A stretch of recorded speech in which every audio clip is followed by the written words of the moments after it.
Hello, everybody. Long time no see. This is the reality show brought to you by the Ayn Rand Center UK, where we apply the practical philosophy of objectivism to everything. And we have three topics in our sights today. One is a continuation from the Daily Objective, where we're going to talk about the sexual allegations against Russell Brand. How should you navigate a territory like this from a rational point of view? Certainly the Me Too movement cast a wide net, some of it irrational, some of it rational, but it's definitely solidified two irrationalist camps. The one side that says believe her no matter what, the other side that says don't believe her, she's lying. None of those seem to be adequate for us objectivists, so let's see if we can help you find a home in this chaos. The second thing we're going to be talking about is Lauren Boebert. If you haven't heard of her, she's a congresswoman who was recently kicked out of a play for a public display of affection, which on conservative news channels, they seem to be leaving out. And I think for vaping in public and making a lot of noise and generally just causing lots of problems in a public space. Of course, the left-wing media is going crazy about this. They're showing the video of her, I don't know if it's her boyfriend or her date, groping her and she groping him back. To me, that's a good date. I don't know, but we'll discuss it further at some point. But they're definitely leaving out those when they interview her on conservative radio, they're leaving that out and they're highlighting it in left-wing media. Are you sick of the tribes pointing out each other's blatant hypocrisy? I know I am.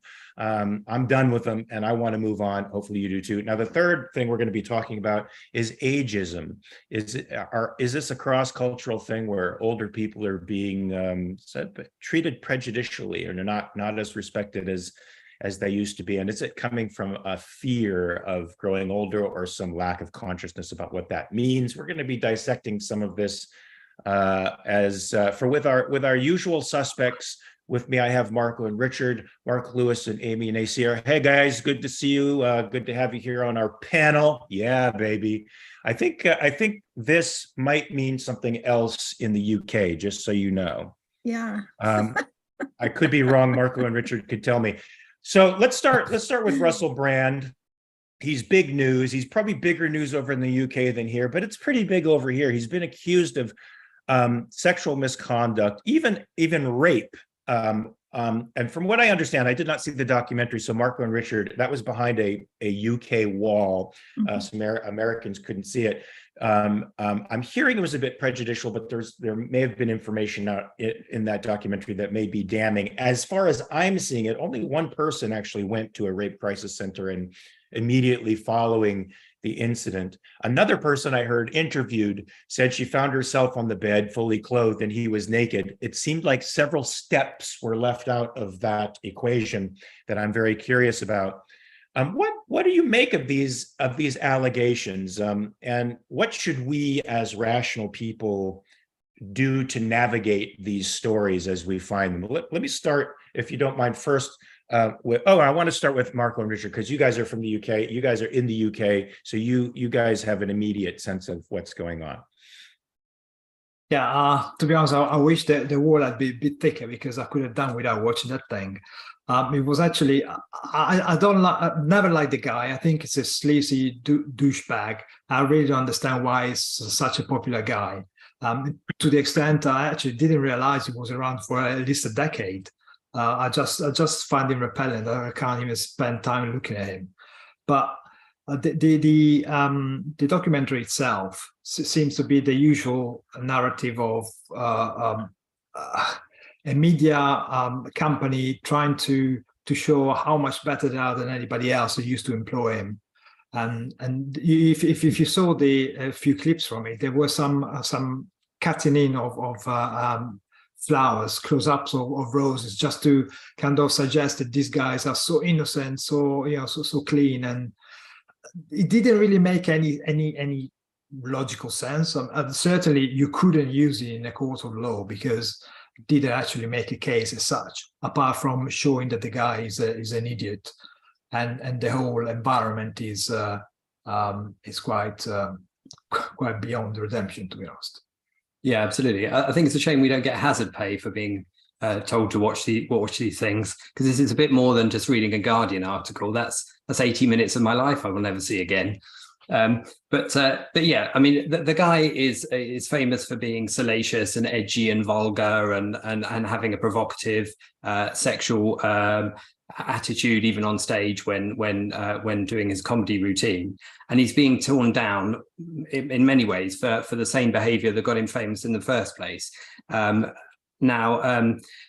It's very hard to explain his character if you don't know him, but I think when you're watching him, it often feels like it's a front because he's got such an exaggeration to it that it feels like it's a performance, like he's in a costume with crazy hair and wearing leather trousers, and the whole demeanor is as if he's playing a character in the way that you play an Austin Powers character. But it would seem from the documentary, certainly, that there is a big overlap between the onstage persona and all of the things he's claiming to be a wild existence are repeated off stage. And that's where the difficulty comes in. Sounds like a guy trying to be a rock star. Amy, now this is sort of has echoes of the Me Too movement, and celebrities, particularly men, probably have a very difficult time with this because, as I was telling you before the show, Warren Beatty, notoriously promiscuous actor, once said that being a celebrity is like having an unlimited American Express card in a cat house. So how does one navigate this, particularly when it's somebody like Russell Brand who doesn't think rationally, who's living by his emotions, using his emotions to sort of navigate everything in his life? How you think you have some answers with respect to how a celebrity can navigate this kind of territory? Well, this is an age-old story. Go back to just from the time that rock and roll first started. This has always been an issue that men, and in some cases too, women, they become very famous. Everyone around them is telling them how wonderful they are. They're all saying yes to them. Yes. Oh yeah. Oh, I'll pick out some people in the audience for you so that you can sleep with them later. Sure. So it's when you become rich and famous, that's something that I think at this point in 2023, you should know better. You should understand that, if you're living by your whims and everybody's telling you yes, you're going to get in trouble. I mean, it killed Michael Jackson. Everybody said yes to him. Yes, you can have propofol so that you can go to sleep. I mean, crazy stuff. You'd think that people would know better, especially Russell Brand, who seems, even though he is quite an emotionalist, seems to have some kind of conceptual faculty going on. Now, as far as what he should be doing now, I mean, my position is kind of a wait and see sort of situation. I would think that the women who are accusing him would have a lot more credibility if they had made these allegations right away, right after they happened, had gone to the crisis center, had gotten a rape kit, had, did all the things that they need to do. And more importantly, I think for women who are afraid to do that, and it is a very difficult thing if they were actually sexually assaulted, that they need to do this to support other women who are in that situation too. It's not enough to just sit back and wait until the press comes at you and for a story, and now your story is out there. That isn't enough. And so yeah, if that actually did happen to them, I hope they do, go through legal means to try to prove what has been happening. But in the meantime, Russell Brand, if he did in fact choose a hot mess of a life, he needs to pay the consequences at this point. Wow. There's a lot to unpack there, I guess. What say you to all this insanity, Mark? Where do you stand? Well, as an objectivist, we're rarely on the right or on the left in every issue. Like, we always have a perspective typically that everyone hates. And I, as a relationship coach, writing books on relationships, work with hundreds of people with their relationships. People are deeply emotionally complex when it comes to dominance and submission in relationships. And so I like to split this into three different pieces. One, there's what did Russell Brand actually do? And that's a he said, she said. I don't find that conversation particularly helpful because it's really difficult to get to the bottom of it. The second is the Me Too movement.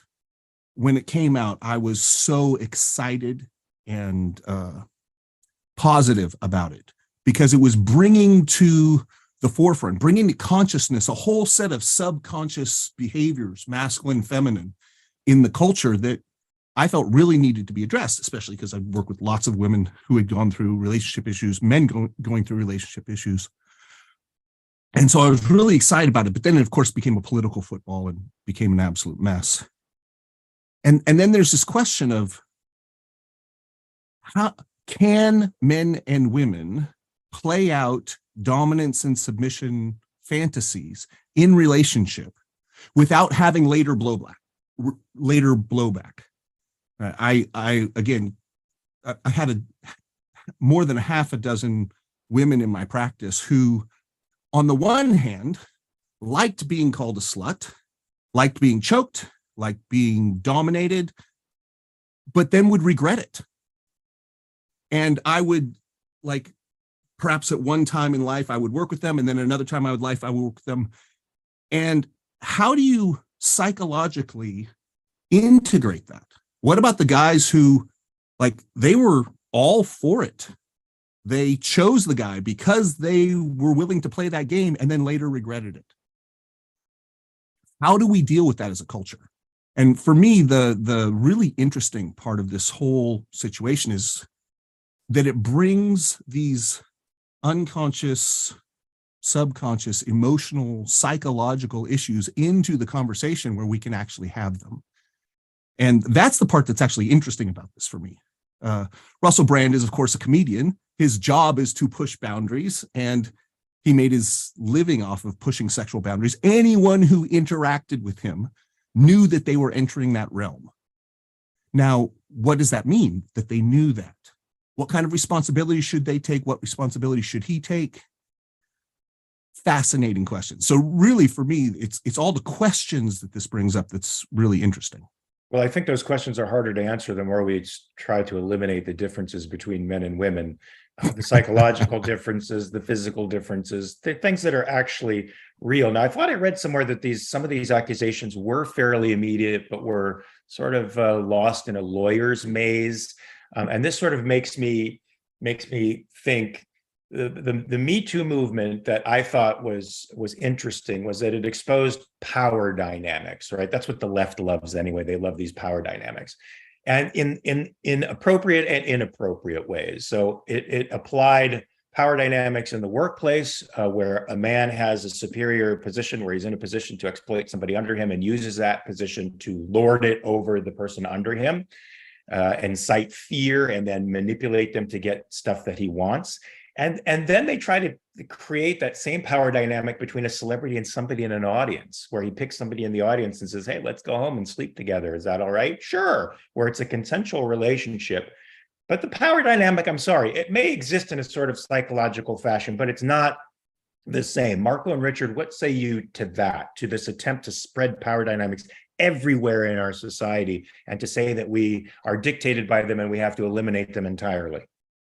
Yeah, I've been trying to think about that one, and the thing comes to my mind is that what is it that primes somebody to accept that kind of power differential, to accept the fact that a runner is worth less than the talent, if you like, and the only thing that I can think of is the tacit acceptance of sacrifice. Effectively, you started, what kind of job we'd ask a person to sacrifice themselves, sometimes literally by sleeping with a person they don't want to sleep with in order to keep the job, because they are too afraid to go to authority because they wouldn't be believed. That only counts because people are primed by this implicit necessity to sacrifice themselves in order to obtain something. And that comes straight out of the book of the ethics of altruism. Because if you knew your values, if you stuck with them, if you had a good dose of rational egoism, you would know what's good for you. So that would prompt you to stick to your values and reject everything else which is not good for your life. I had a friend of mine, an actor. We had a long discussion about sexuality. He would say, it's just animal, man. It's just animal. So a lot of people don't raise sexuality to a conceptual level, or they don't put human sexuality on a higher level than animals. So it's a little difficult for them to conceptualize that they're giving away something very sacred, right? Something that can affect their self-esteem on a deep level. They think in some respects that this is what I have to do to get to where I want to be. It's an ends justify the means sort of philosophy. And what they think they're giving up is something it doesn't matter as much as what they're going to gain. So I'm not sure I could say it as it's a sacrifice. It might come from certainly a place of low self-esteem, definitely not being aware of the depth and importance of sex in a person's life. That's for sure. It's true, except that later on they come to most of the time they come to regret it, and we see this not only in show business, but we see that in politics. Just think about Clinton and his non-sexual relationship with that woman. That was power differential, wasn't it? Think about multiple times with Clinton. In one case, an actual legitimate accusation of rape. Think about the church abuse. What priests have been doing for the last 2,000 years. That all comes from the fact that somebody is more important than you. Your life, in a way, is supposed to be at somebody else's disposal, somebody else who's got more power, more importance, and whose values are better than you. And that's I think the really vicious underlying issue here. And also, it's living as second-handers. It's assuming that you can get the unearned prestige by hanging out with somebody famous, and therefore you'll give away whatever in order to share in that. And it's written into the culture in such a way. I mean, one of the things I wanted to point out was this is the second most watched program on Channel 4 at the moment. What is the first most watched program on Channel 4? It's called Celebs Go Dating, where celebs date members of the public.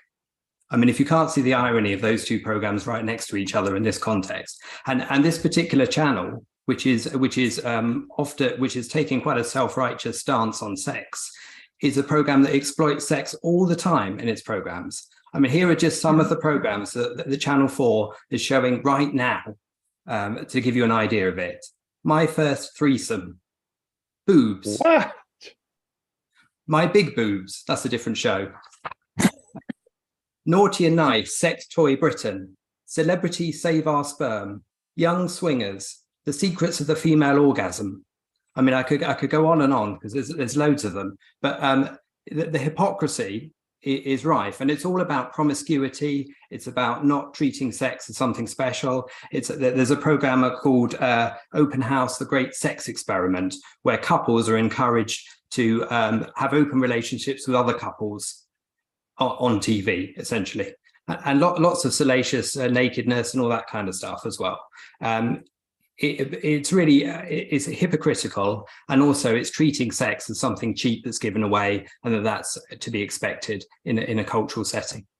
How similar to the decline of Rome, it seems to me. It's like a fall in. It's like a reduction of our consciousness to only like the basic level, nothing higher at all. Amy, you wanted to say something about this. Yeah, I just want to say again to reiterate all of your points with regard to objectivism and Ayn Rand's perspective on sex.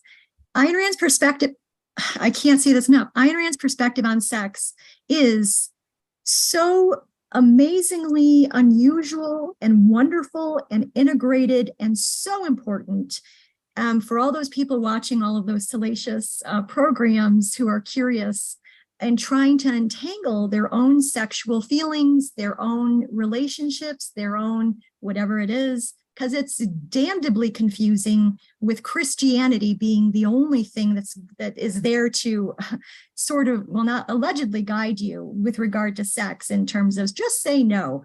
And that the mind-body dichotomy that basically confuses the hell out of people and causes so much pain and suffering in relationships.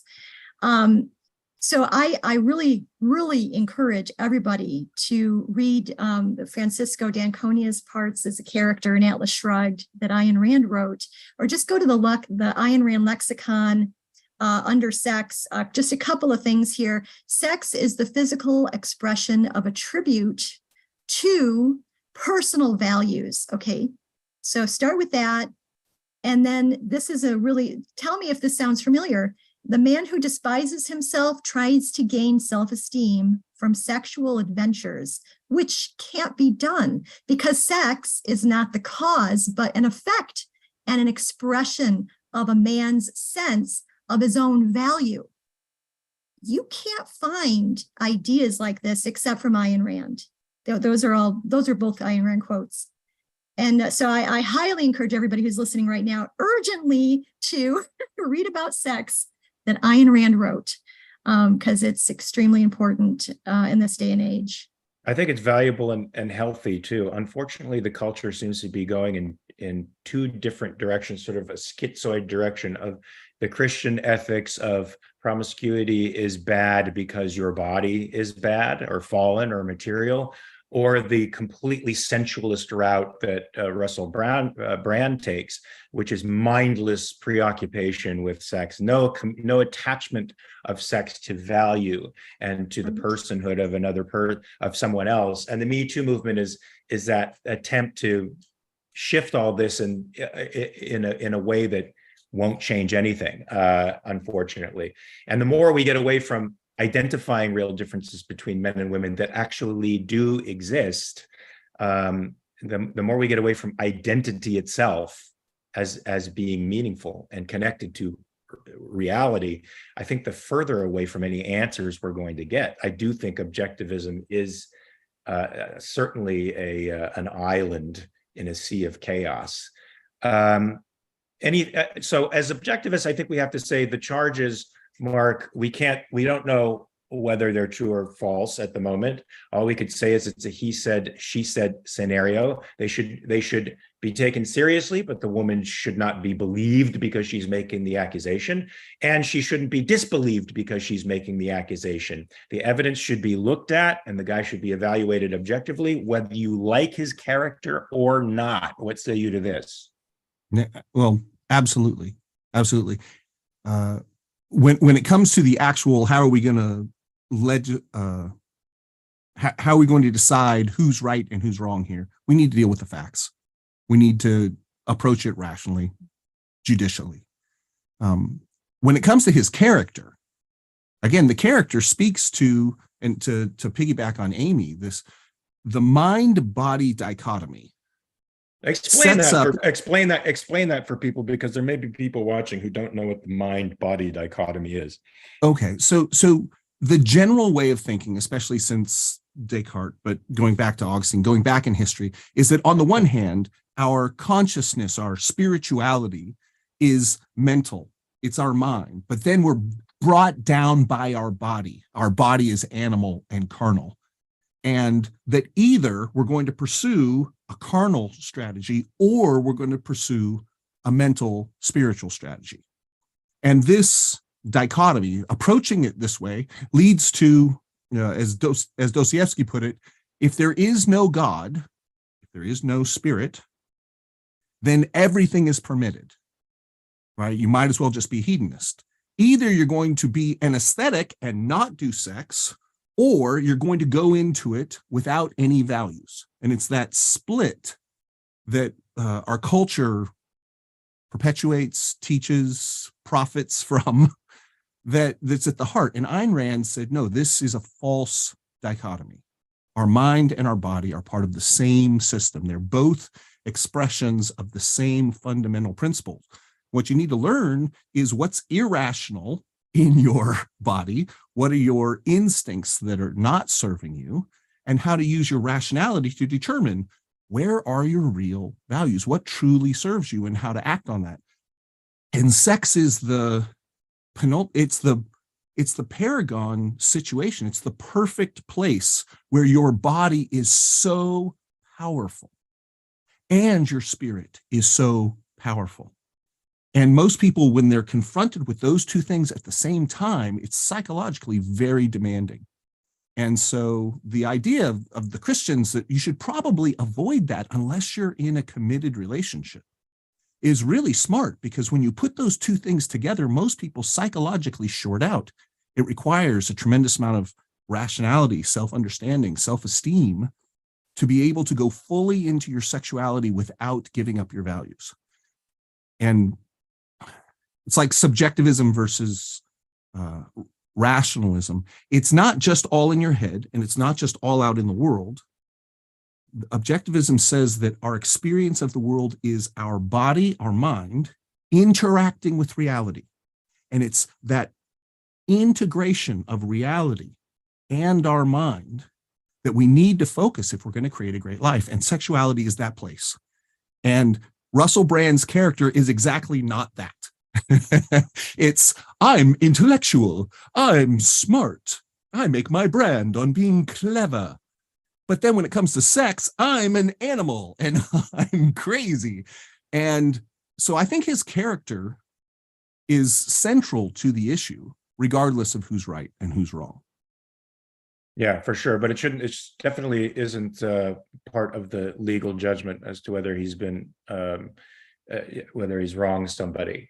He probably has. He probably did wrong these people. He probably made them very unhappy. That's what narcissists do. But did he do anything illegal to them or non-consensual? That remains to be seen. We have to decide this in a court of law. So great. There's no conflict between the mind and the body. That's good to know. Folks, if you're feeling that conflict, know that you don't have to anymore. You can adopt a philosophy that actually integrates the mind and the body, and you'll be a much happier person. A couple super chats here. Kiana Pellegrino for $2. Hi, everyone. Hi, Dad. Hey, Kiana. Jonathan Honig, $4.99. Thank you, Jonathan. Bradley for €2.49. Excellent point, Mark. I don't remember what point that was, but thank you, Bradley, for that. And Roland Horvath gives us 2 of something. Not sure what that is. Is super chatting you guys carnal or mental? I would say it's a great integration of the two, but that's just me. So now, oh, it's a Swiss franc. Thank you very much for that Swiss franc, sir. Now we're going to get to Lauren Boebert. For those of you who have been living under a rock the past few days, she was kicked out of a theater for some rather unseemly public behavior, some of which I think, as I said before, is actually a spirited date. But that's me. I'd like to talk a little bit about that, since we are talking about sexuality, the appropriateness of certain types of sexuality.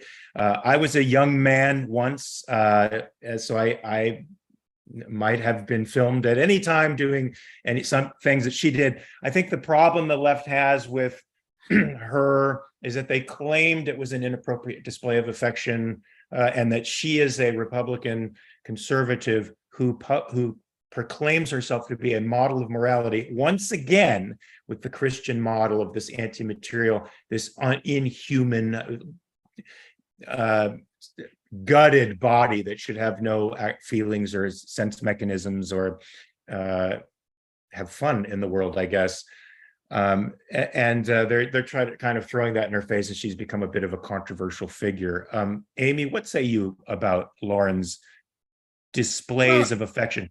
Yeah, this is a complete disconnect between morality and politics, and her personal life, her own personal standards, and what she actually is against. And I don't even say promote. She's against, things like abortion. She's against sex education. She's against same-sex marriage. She's a self-described born-again Christian. She's tired of the separation of church and state junk. That's a quote from her. So on and so forth. Does this mean she can't get feisty with somebody in a theater seat? But again, this goes back to our conversation with regard to the extremely inept horrible lack of guidance that Christianity allegedly gives to people with regard to sex and relationships, sexual relationships. She's at this theater. She's at a play that's it's Beetlejuice. It's a family-friendly play. There are children around. There's a pregnant woman behind her. She's vaping. She's groping. She's laughing. She's singing. She's being told to please, stop doing all of that. She refuses, and then they finally threaten her with the police, and then she finally leaves. And then later on, she blames it because she's going through a divorce or something like that. So now she's out to sow her wild oats, become carnal, I guess, act just with her whims, and because, sex and relationships they're not about values, they're about some sort of deterministic glandular squirtings, I suppose. So she's a hot mess. I won't be able to unsee glandular squirtings. I just saw it this time. That's from the Fountainhead. I think it was Lois Cook. The thing that never quote Lois Cook. Come on. the thing that would bother me is the vaping and the loud singing and all that crap. When I saw the video of her, co-groping her date there, she did look behind her to make sure, like a teenage girl, making sure Papa wasn't there or nobody was looking to see what she was doing. The guy was very obvious because he was groping her breast, like that was out in the open. She was a little bit more discreet. But Marco and Richard, what say you to this? Yeah, we see the big mind-body dichotomy at play here, where she thinks now she can let go. Now that she's free, I guess relationships are really oppressive to one's being. What say you to this, Marco and Richard?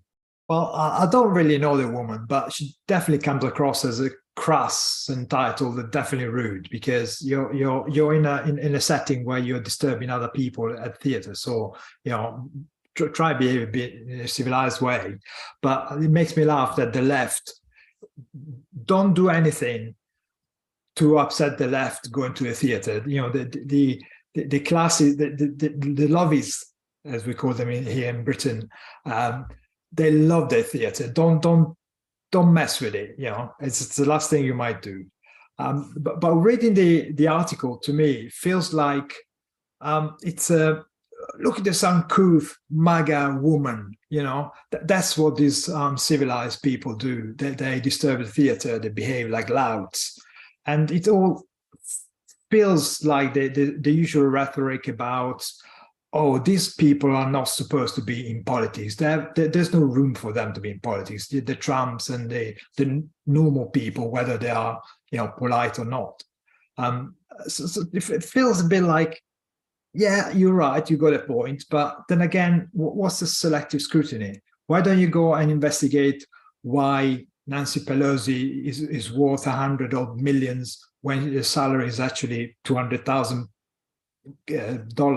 $200,000 a year? I mean, why don't you go and look at Biden's mansion, a second-rate politician who hasn't got much of a career? Why just focus on the people you don't like? That feels a bit like a cheap shot.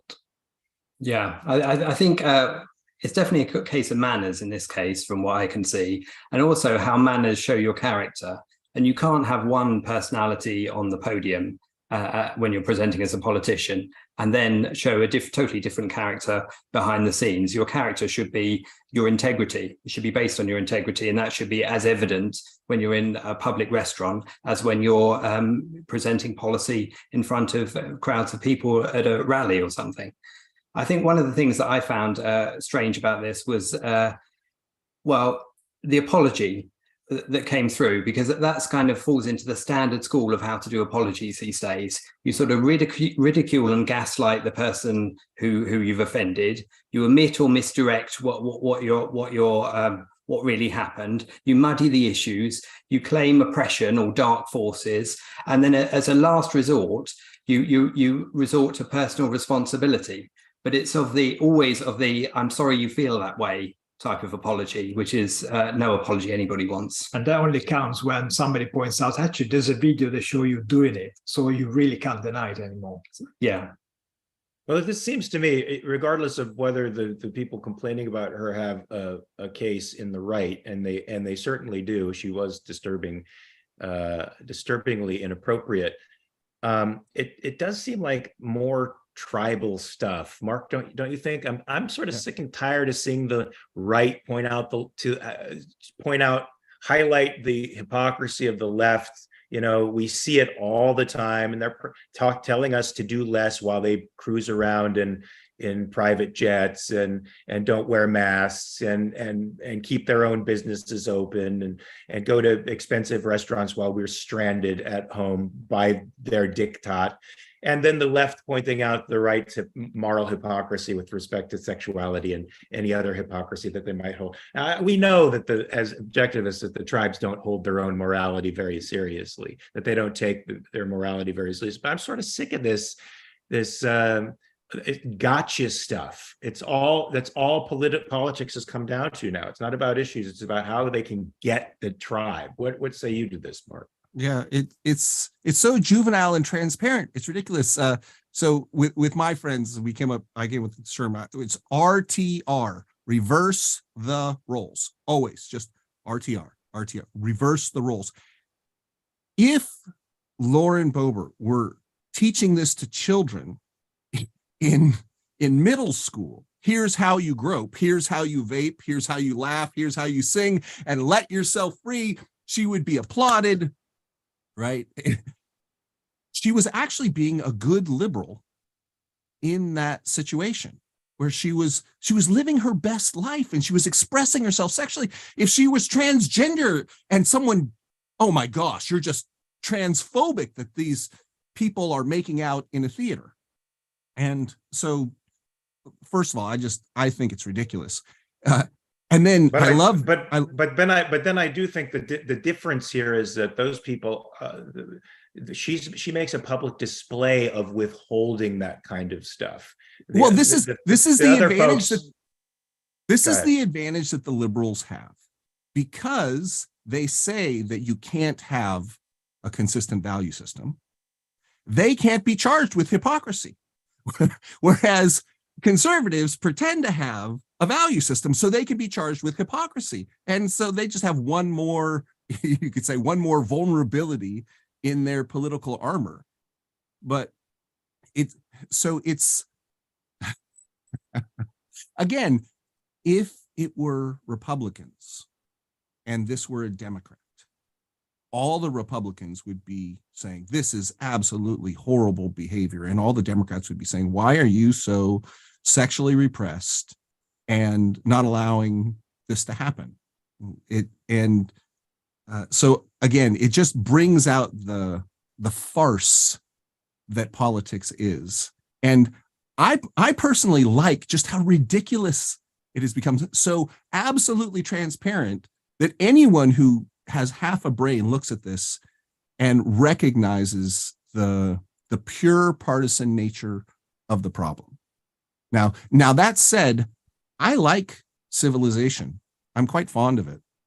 I like the idea that I could go to a theater and actually watch the show rather than being distracted by the people next to me in the process. And it's double hypocrisy because, of course, conservatives support that and liberals go against that. And so, again, it's just more political theater. I'm glad to see her taken down a peg because she's just so annoying. But that's about it. Well, I don't like to use the term liberal when connecting it to the folks who are criticizing her, because I consider us liberals. I consider them to be leftist. The left has always been violent and obnoxious and hypocritical. So I'd like to take that term and re-own it. I said that on Dave Rubin as the first objectivist to go on that show, that the conservatives do themselves a disservice to call the opponents liberals, because they're certainly not. Well, so she's a loud, entitled, potentially malignant narcissist person. Sounds like a politician to me. And I think the 13th labor of Hercules should be to take the Potomac River and redirect it so that it goes right through the Capitol and flushes every single one of those pricks out. If you go ahead. That will not change the morality of our culture, but wishful thinking. Well, That's true. Most of them float. Yes, most of them float. Yes, indeed, they do. So yes, yes, species right. does float. It won't, which could be an indication of something bad in your diet, but it won't change things. You're right, Amy, and that's what's so scary. Our culture is so depraved now that just changing the faces in Washington will not significantly change the philosophy that runs the place, and that's unfortunate. I want to get to a quick couple of super chats here. Robert Nasir, $1.99. Thank you, sir. Catherine, for $4.99. The backlash may be political, but her actions were inappropriate. Yes, I have to say that most of them were, although I am still on the fence about the public displays of affection just because I'm a libertine actor. What do I know? I come from that place when I was a young man, but she seemed to try to be discreet, so I'm letting her off the hook for that. Maybe I shouldn't. Do you guys disagree with me? Should I not let her off the hook for a little friendly groping? So, in Glenn Close, I don't remember the movie where she was the bunny boiler. There's a point. Yes, there's a point where she looks and she's like, "Can you be discreet?" Discretion is the better part of valor.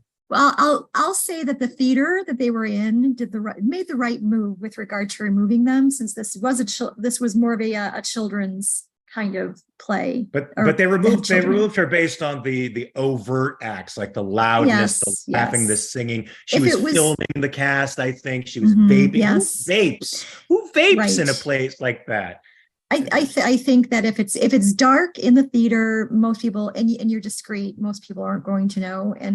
But still, that was a hot mess that we witnessed from Lauren. There's certainly a lot on the plate, Marco and Richard, but do you forgive the groping and maybe not the other stuff that was an absolute public nuisance? Or am I the only one here that thinks that's not such a big sin? To be honest, the guy was you could see he was super embarrassed by this display in the theater, so probably deserves a bit of groping. All right, copy that. So, folks, the next topic here is ageism in the world. I think particularly in the UK, this was a Guardian article. It sort of introduced a lot of paradoxes in the sense that how young people are forced to subsidize the elderly, but at the same time are doing everything in their power to deny age its force, its inevitability over their lives, and in the way they sort of mistreat and don't completely understand old folks. They sort of make fun of them in a sense, as if they're not going there themselves one day. So there's sort of a lack of consciousness and conscientiousness on the part of youthful culture. Marco and Richard, what say you to this concept of ageism in the world and the lack of respect that we have for people who are growing older, and the eternal youth movement, the attempt to stay young and vital for longer? I think it's a denial of reality, and it's evasion, and it's a thinking in the short term and not in the long range, which is, you got 3 whoppers there to start with, haven't you? And also it's an adulation of youth and looks, as opposed to concentrating on the achievement that takes time to get to.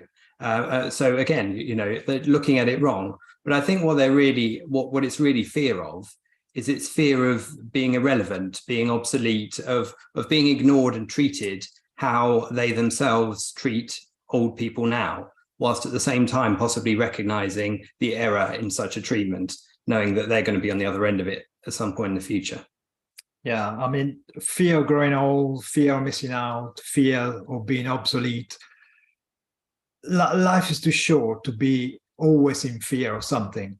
You know, happiness is possible, happiness is achievable. Just drop your living by feelings and try and live your life, cry out loud.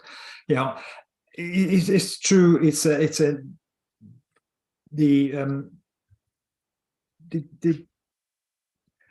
All people are no longer integrated in the society as they used to be back in the days. There used to be bigger families where 3 generations used to cohabit, often in the same place.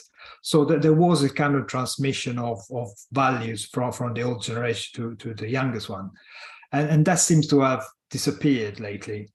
But also, there is the article seems to have a more economic slant to it, by probably acknowledging that the working from home culture is probably not the old ethics, work ethics they used to foster production. So perhaps we should go back to that kind of stuff. I don't think it's about let's value people because we're all gonna get older. It's more about, again, let's do something about now because we have got a problem now and we have to think about now. We don't think ahead. All Guardian articles about economics, really, no matter what the pretense. It's all about where's the money and how do I get it. Oh, that's interesting. That's sort of the leftist attitude, materialistic attitude towards everything. Amy, what do you think about this? There's a what do they call it? Not the sustainability movement. What is it? The youth movement, or the movement that's out there now? The longevity. The longevity movement. Yeah, I mean, we could still hold that principle in the context that, and hold the context that getting older is also a great thing, and that older people have great value to give us on many, many different levels. Can we not? We don't have to be just caught up in the physical aspects of aging, even though we might want to retard those somewhat. Yeah, it's really, really contextual depending on the person's interests and what their values are. And I think that nowadays we have, with the longevity movement, with people becoming more health conscious, people are aging a lot slower. They're growing.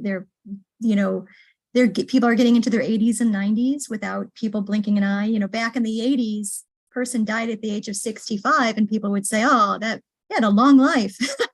Nowadays, that is too young. So we are, we are outlasting a lot. I think in this day and age, because people, a lot of people. I mean, I'm from Generation X.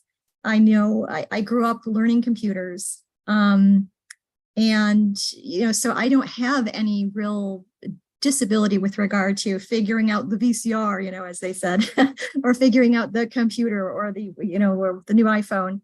I'm familiar with all of those concepts. And I think that people, as they age nowadays, are going to be familiar with it. And there are going to be a lot of young people coming in. They're going to be bright and talented, some of them not. So it really depends. And I think that companies in general, I think, at least in my industry in marketing, you don't hit 50 and then you're obsolete. That doesn't happen anymore. I don't know about in Hollywood anymore, but I think people really do.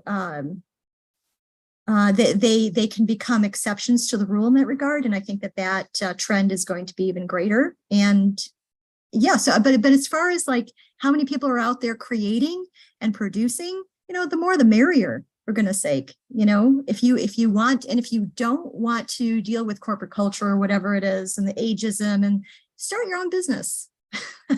You can do that too. Hollywood is very ageistic. I mean, they promote pretty much every value they claim to stand against. All you have to do is look at some great female actresses who have not allowed themselves to age with grace. And actresses you'd think who bring such spiritual gravitas to their work that they wouldn't be worried so much about the physical aspects of it, but they are. And you see men doing the same thing in Hollywood. I think it's different in Europe, or at least I did think it was different in Europe, where older actors can get much more play and much more respect if they're not even in the top tier A-list folks. They still can have very thriving careers. Mark, what say you about this this contempt for youth with respect to age, which this article claims is sort of a fear of a pathology of getting older? I've enjoyed all of Jane Fonda's latest films. Oh, you mean the latest ones where her face doesn't? Yeah, where Jane Fonda, right? She looks like she's 30. She's got so much, and the work is brilliant. So I challenge the whole. She's had a lot of work done. So I was making a joke because her face literally does not move anymore. Yeah. But there's probably a better. I mean, she was sort of the matriarch of the health movement in the 80s with the Jane Fonda workout. She's always been a very vigorous woman. I think she could have maintained a youthful spirit without stretching her face behind her head and implants in her cheek and collagen implants in the lips. What do you think? I think that she is a study in how far plastic surgery has gone. I think it's amazing how she. So I challenge the whole ageist idea, right? The basic trader principle says that you value that which you find to be valuable. Now, it's tragic that perhaps the nuclear family has gotten so fractured that we're not around our grandparents, such that we don't actually recognize the value they bring.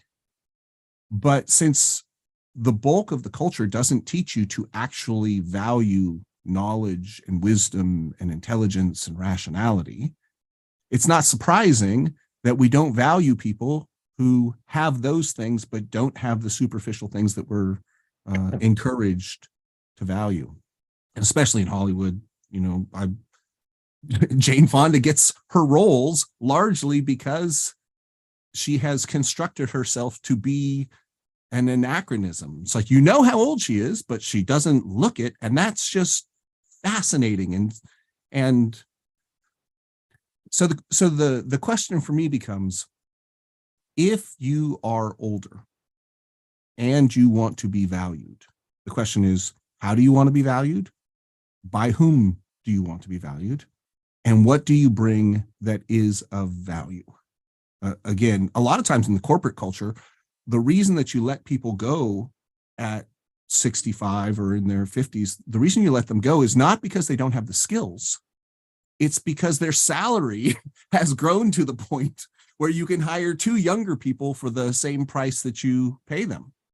And so the question becomes, are you bringing enough value that you can participate in the process? And with the democratization of content creation created by the internet, I take tremendous value. I follow a lot of really older people on YouTube to hear what they have to say, because they come in with perspectives. They don't care about things anymore. They're not running for mayor. They're not trying to have anyone like them. They're just saying, hey, this is what I see. This is what matters. Here's what's important. I'm like, I love it. I drink that in. They're valuable to me. And so I enjoy the conversation because it provokes, again, this thing. It's like, what value are you bringing? If you want to be valuable to someone, what value are you bringing? And as you're aging, you have to be able to offer value so that people will value you. And so I challenge the entire ageist premise. And isn't the problem here that it's a focus entirely on what other people think of you, so you're afraid of being considered ugly and not recognizing that your attractiveness comes from your character, the very thing which endures beyond youth. Indeed, yes. We've had a lot of that in the subjects today. A lot of second-handedness, a lot of the mind-body dichotomy, a lot of lack of integration, a lot of irrationality. It seems to be what's dominating our news today and dominating some of the characters that are marching through the news today. And that's unfortunate, because you're right. Your character is what makes you you. And and yes, Amy. Yeah, I just want to point out that this is dominating the news. it doesn't necessarily dominate how actual people are living. I have a little bit more of an optimistic view on how people actually work their lives out as opposed to what the news is reporting. So just want to say that. The news is certainly playing to the lowest common denominator, it seems. But we do have a counter to that, as Mark was suggesting, the open forum that we now have in social media, YouTube. There's so many mediums through which people who are more or less rejected by the establishment can still find a marketplace for their values and their ideas and actually have great sway. Paul for $5 says, don't set out to raise all shrines. You'll frighten men, enshrine mediocrity, and the shrines are raised. That's Ellsworth Chewy. And for shrines, he has sex and mediocrity, promiscuity publicly. Yeah, we seem to be in an age of deep mediocrity, concrete bound mentalities. For those of you who are watching who are not objectivists, that means sort of being in the perceptual moment and having no deeper conceptual understanding of the way things are going. We definitely seem to be commanded by irrationality and emotionalism. Objectivists have a guide for that, folks. It doesn't mean you reject your emotions. It just means they are not tools for understanding reality. So that means you need to check your premises all the time. You need to see why you're feeling the way you're feeling and whether or not it's consonant with the facts of reality. If we did that more, I think we'd have a little less of the panic-stricken culture that we have today, which doesn't it seem to be panic-stricken, anxious? I have a friend in jiu-jitsu who's got 2 kids that are going to university, and they both have anxiety issues. In today's world, where you basically, as an 18-year-old, you're going to almost an Ivy League level school. You have no worries. Your immediate needs are met. You have no stressors put upon you by the political system necessarily, or the world around you, climate change, but nonetheless, they feel as if they're in a survival mode all the time. Isn't that scary? You know, somewhat. We are animals. We have the consciousness to be able to integrate our actual physical desires, our inherited biological drives into a coherent perspective that we can use to create a glorious, heroic life. We have that possibility, but it's not automatic. And human beings, like all mammals, are status driven at a biological level. We need to have status in the tribe so that we feel important, so that we feel valuable. And no matter where you're at, it's like, okay, I'm in an Ivy League school, which means I'm competing against really, really talented people. And so even though I'm in this great absolute place, my relative status is less. And you've got to have a rational philosophy if you're going to deal with that. If you don't have a rational philosophy, that biological drive is going to distort your thinking. If there's anything I think that Ayn Rand gave me, is it was a consciousness that could allow me to examine my own psychology, to figure out what was driving me, so that I could literally be with it, study it, and move it forward. And status is just deep in the human psyche. And unless you can rationally deal with that, you're going to have all the secondhand issues that we've been talking about. Well, that seems like a conversation for another time, though, that you opened up a can of worms there potentially. As You're a welcome. Psychologist, I don't, as a psychologist, I can't answer that. Make real responses to that. I definitely have some opinions. Robert Nacier for $2. Amy Nacier's #1 fan. I don't know if you saw that in the chat, but there it is, Amy. You got a fan base out there, a significant one. Be still your beating heart. Yes. Well, folks, I think we've concluded our objectivist analysis of these 3 scintillating headline capturing events. Hopefully the people out there who are watching can navigate this insanity a little bit more clearly than they could before they were watching the show. There's no shows coming up later today, folks. So you're going to have to wait till tomorrow to get some of this great content. So hit subscribe so that you can be notified, and spread this stuff around the world, because objectivism needs to take over. I think that's the only way we get out of this mess, as far as I could tell. Mark, Marco, Richard, Amy, thank you so much for being on the panel today. Thank you so much for your thoughtful answers. I guess we'll be revisiting the panel again tomorrow. Hopefully you guys will be there. If not, go along your way. Have a great day. And for you guys out there, always remember to check your premises. Peace.